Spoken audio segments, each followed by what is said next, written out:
everyone. This video today is about different states of consciousness and why it can be so easy to not realize that there are other states of consciousness throughout your whole life. So I'll speak to it from a scriptural perspective as well as a modern perspective. So from a scriptural perspective, there is the book called Sutras of Patanjali, and in that book he talks about the seer as the true self, and the seer appears to be the thoughts when the seer is not established in the self.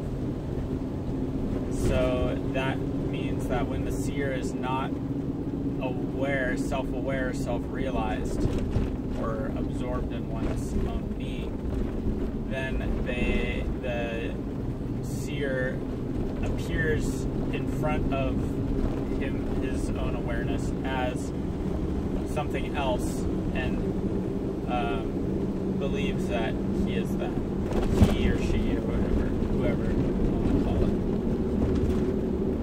And that is to say that when we are in a bad mood, we are very rarely aware that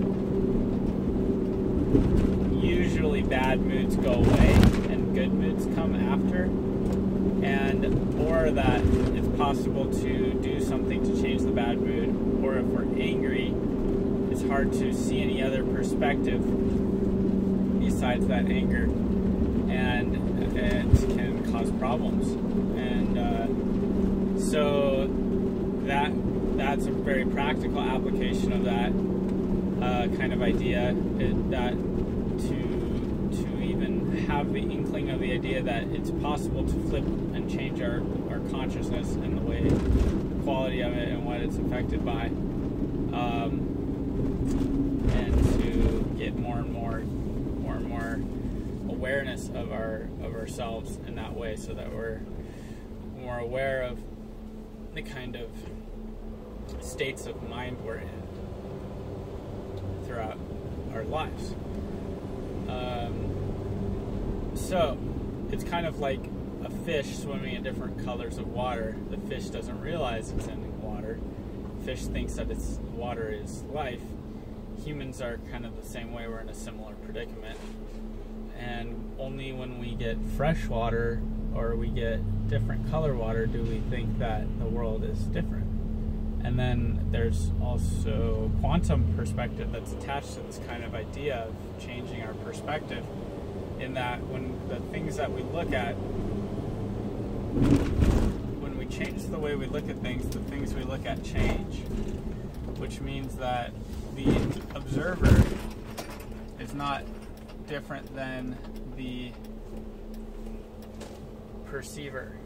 Sorry, the perceiver is not different than the object observed, which means that if we're unified, then when we change the way we see things, the things actually change, which is a very different kind of notion that science would put forth. So that's the scriptural understanding kind of applied to the practical world.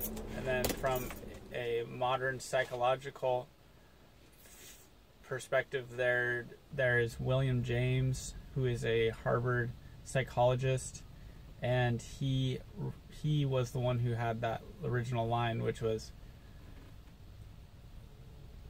normal waking consciousness is but one state of consciousness, whilst all around it, shrouded by the filmiest of veils, lies all other types of consciousness, in which time and place surely have their application, or something of this kind of. And he says, when with the slightest stimulus they can be evoked in their fullness,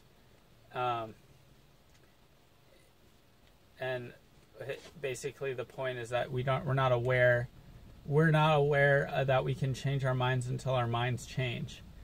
And so it's a trip, because we think we need to do something to change our minds or something, but maybe it's possible to hack our own minds so that we can become the guides and the masters of our own minds, masterminds.